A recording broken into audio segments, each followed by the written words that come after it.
Bonjour, mon nom est Sylvain Bigras et je vous invite avec moi à considérer le merveilleux psaume 121, un psaume rempli d'encouragement de la part de Dieu, où nous pouvons saisir que nous sommes avec lui en sécurité en toutes circonstances. Pour bien saisir ce psaume, il nous faut considérer son contexte. Le psaume 121 est le deuxième des Cantiques des degrés. Les Cantiques des degrés sont une série de 15 psaumes qu'on retrouve entre les psaumes 120 et 134 que les Juifs chantaient lorsqu'ils devaient 3 fois par année se rendre à Jérusalem dans le cadre des fêtes de l'Éternel. C'était l'obéissance au commandement de Dieu que l'on retrouve dans le livre d'Exode. Il fait suite au psaume 120 qui raconte le réveil d'un pèlerin loin de son pays Israël, où est-ce qu'il était confronté à la méchanceté et aux mauvaises paroles de ceux qu'il côtoyait.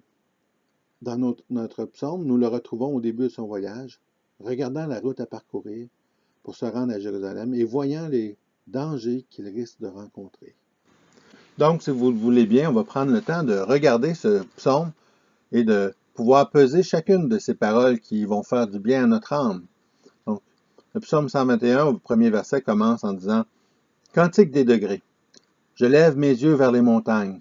D'où me viendra le secours? Le secours me vient de l'Éternel, qui a fait les cieux et la terre. Il ne permettra point que ton pied chancelle.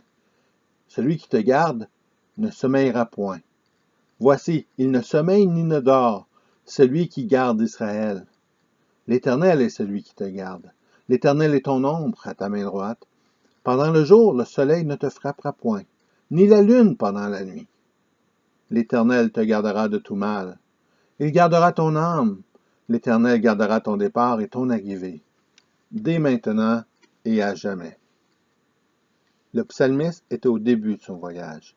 Il prenait le temps de regarder la route à parcourir et il voyait d'avance les dangers qu'il risquait de rencontrer. Par ce psaume, il a témoigné de sa foi en son Dieu créateur et d'une complète assurance dans le fait que Dieu veille sur nous dans toutes les circonstances de nos vies, et cela sans exception. Immédiatement dans ce psaume, on constate qu'il débute par une note positive. En effet, le psalmiste commence en affirmant « Je lève les yeux vers les montagnes ». Eh bien, juste le fait de lever les yeux démontre qu'il avait une vision d'ensemble de la création de Dieu. Il avait une photo panoramique de ce que Dieu a fait. La terre, les montagnes, la végétation, peut-être quelques oiseaux qui passent, et le ciel, le monde, l'univers, le soleil, la lune, tout y est. Imaginons un instant quel aurait été le drame si il aurait débuté son psaume en disant « J'abaisse le regard, je regarde vers le bas ». On aurait ressenti immédiatement un découragement. Mais tel n'est pas le cas. Il a levé les yeux vers les montagnes. Il aurait pu également se contenter de regarder droit devant.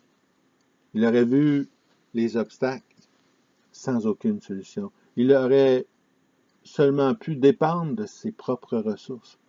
Il aurait fait comme ses ancêtres qui, sur les montagnes, ont choisi l'idolâtrie. C'est cela qui les a menés à la déportation. C'est sur les montagnes qu'Israël s'est construit des hauts lieux pour adorer des idoles et se détourner du Dieu vivant. Mais le psalmiste, ici, par expérience, ne répète pas l'histoire. Il regarde vers le haut et sa réaction était de se confier en Dieu. Oui, en regardant les montagnes, il constate des dangers. Il voit une série possible de dangers. La possibilité d'un accident, la possibilité d'être victime d'une mauvaise température, d'une tempête, la chaleur, le froid, le risque de manquer de nourriture, de se blesser, tomber dans un précipice, faire face à des animaux sauvages, même rencontrer des voleurs et plus encore, qui sait. Mais le psalmiste ne s'arrête pas à ces choses et il se pose une question. D'où me viendra le secours? Et la réponse qui suit, c'est le secours me vient de l'Éternel, qui a fait les cieux et la terre. En lui seul, on peut se confier. On a souligné que dans le psaume précédent, le psaume 120, le psalmiste était en terre étrangère. C'était la conséquence du péché de ses ancêtres, qui, au lieu d'adorer Dieu, avaient préféré se tourner vers les idoles. Et après une longue série d'avertissements, Dieu avait fini par les envoyer captifs en terre étrangère. Fort probablement, le psalmiste connaissait la parole de Dieu, malgré le fait qu'il ait grandi en pays étranger. Et fort probablement, il se souvenait de la dédicace du temple lorsque Salomon a terminé de construire le temple en l'honneur de l'Éternel et de sa fameuse prière où il avait dit à Dieu, si ton peuple pêche contre toi, s'il s'éloigne de toi, et qu'il subisse tes fougues, ton jugement, et qu'il soit apporté captif en terrain étrangère, mais qu'il choisit de revenir à toi de tout son cœur, de tout son âme, qu'il décide de quitter le pays où il est captif, où il a été amené, et qu'il t'adresse ses prières. Les regards tournés vers le pays que tu as donné à leur père, et qu'il regarde vers la ville que tu as choisie, vers la maison que je t'ai bâtie à ton nom. Souviens-toi d'eux. Et c'était la prière de Salomon dans 2 Chroniques, chapitre 6. Ce qui est extraordinaire, c'est que dans 2 Chroniques, chapitre 7, Dieu a répondu à cette prière. Et fort probablement, le psalmiste s'en rappelait. Dieu a dit à Salomon, si mon peuple, sur qui est invoqué mon nom, s'humilie, prie et cherche ma face, s'il se détourne de ses mauvaises voies, je l'exaucerai des cieux. Je lui pardonnerai son péché et je guérirai son pays. Mes yeux seront ouverts désormais et mes oreilles seront attentives à la prière faite en ce lieu. Oui, fort probablement, le psalmiste connaissait ces textes de la parole de Dieu. Il pouvait saisir ses promesses et les appliquer à sa vie. Tout comme le jeune Daniel l'a fait. Daniel a été un de ceux qui a été déporté. Il s'est retrouvé alors qu'il n'était qu'un enfant à Babylone. Le livre portant son nom nous enseigne qu'il a tout fait pour se garder pur pour son Dieu. Nous savons également que Daniel lisait les livres des prophètes et qu'il connaissait l'histoire de son peuple et de toutes les bontés que l'Éternel Dieu a accordées à son pays, à Israël. Au chapitre 6 du livre de Daniel, on le retrouve dans un moment où il est en danger. Et remarquons ensemble son attitude, sa réaction. Au verset 10 du 6e chapitre, on lit que Daniel se retira dans sa maison, où les fenêtres de la chambre supérieure étaient ouvertes dans la direction de Jérusalem. Et 3 fois par jour, il se mettait à genoux, il priait et louait son Dieu comme il le faisait auparavant. Daniel connaissait l'histoire du roi Salomon, de sa prière lors de la dédicace. Et c'est pourquoi il a mis en application, sachant que Dieu aimait cela. Et Dieu était attentif à ses prières, afin qu'il puisse obtenir la délivrance. Et c'est ce que probablement notre psalmiste a fait. En levant les yeux et regardant les montagnes, on sait que Jérusalem était au centre de ces montagnes. Et c'est pourquoi il est important pour le psalmiste de faire connaître ses besoins et de se confier dans le Dieu créateur.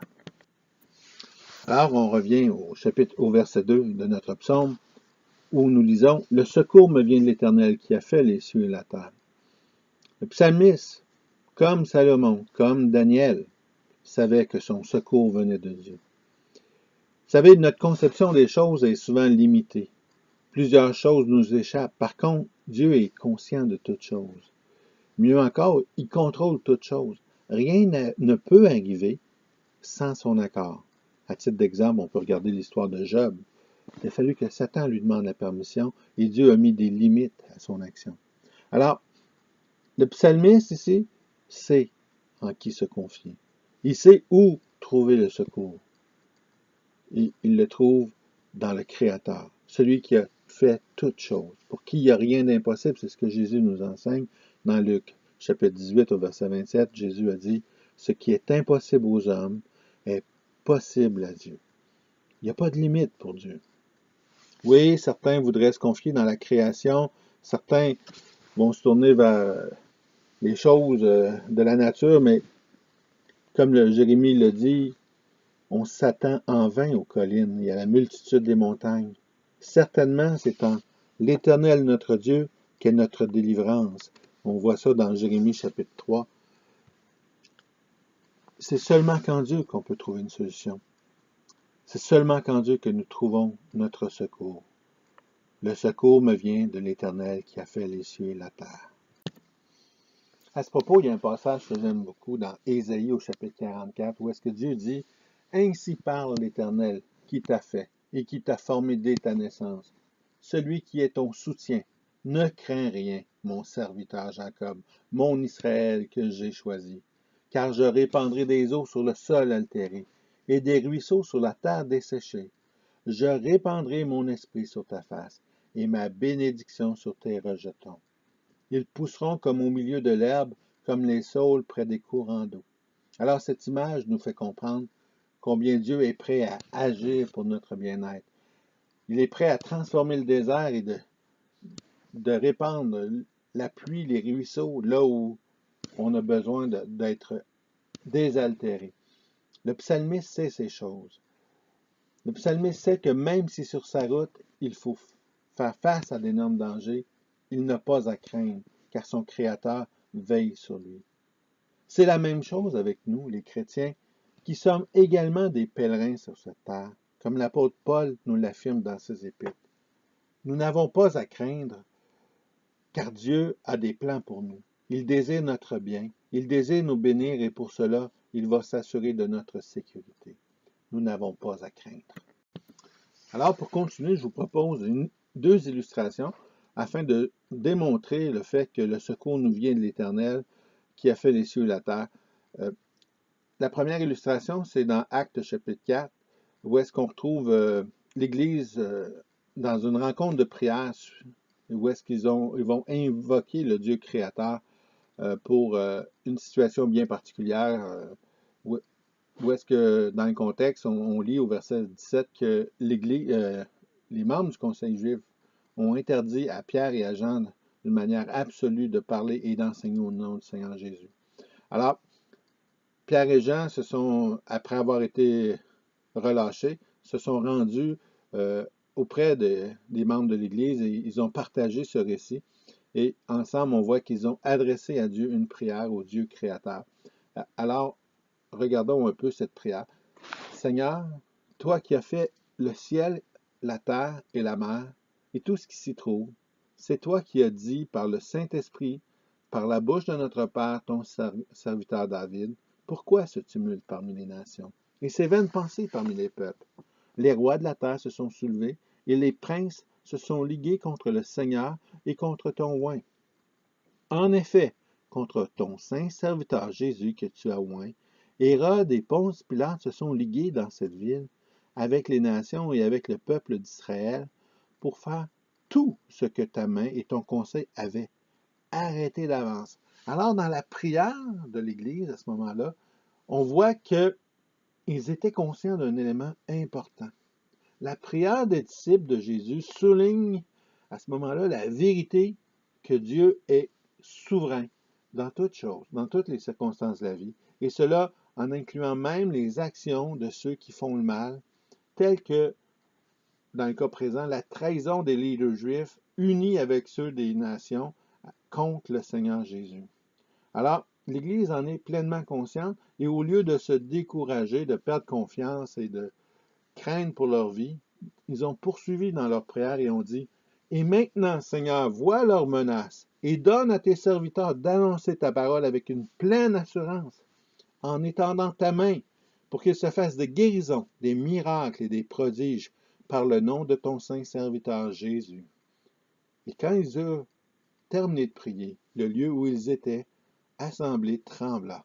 Ils furent tous remplis du Saint-Esprit et ils annoncèrent la parole de Dieu avec assurance.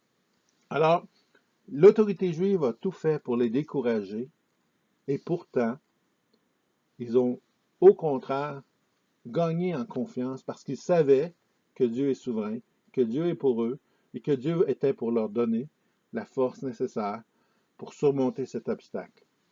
Leur secours, ils le tirent dans la pensée que Dieu est souverain, pour qu'il n'y a rien d'impossible et qu'ils ont entièrement raison de se confier en lui.